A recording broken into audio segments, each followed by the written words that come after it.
I'm guessing a lot of you guys have never made grape chili just because you really don't know how easy it is. So I'm going to teach you how to make that so you can stop feeding your kids the store-bought chili.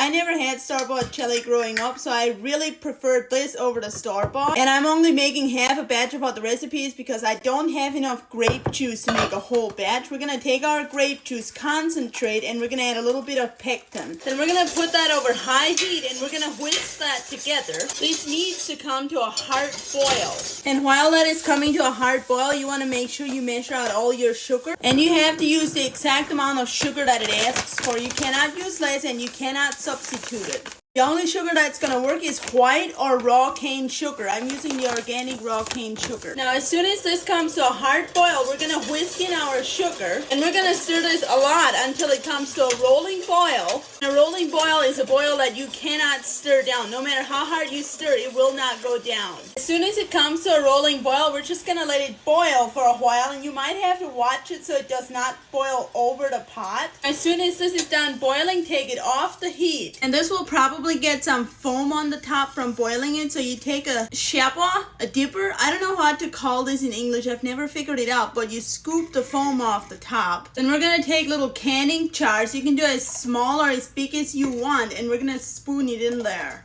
And make sure you leave at least a 1/2 inch gap from the chili to the top. As soon as you have them all filled up, take a clean wet towel and we're going to wipe the rims of the jars. This is to make sure they're clean so they can seal. Then we're going to take our lids with the rubber seals and we're going to put it on top of there. And you can also use those ones that are like the lids and the rings in one. Then take your rings and turn them on there so they're tight. Now from the moment I started measuring out the grape juice till now, it took me around 10 minutes to do all of this. And you have chili with 3 ingredients. It's organic because I used organic ingredients. And now you can put them in a hot water bath and cook them for 10 minutes so they seal. But if you don't want to do that, just turn them upside down and leave them there till they're cold and they'll seal on their own. So I'll come back once they're sealed and cold and show you what it turned out to be. This chili is all done cooling down now. It's stiff and it's sealed. It will gradually settle into the bottom if you leave it upright for a while. I'm gonna open one of them. And I would recommend refrigerating this. This is what it looks like. So this took me around 15 minutes of work to make and probably cost $4 to $5. And you have over a quart of delicious 3-ingredient chili.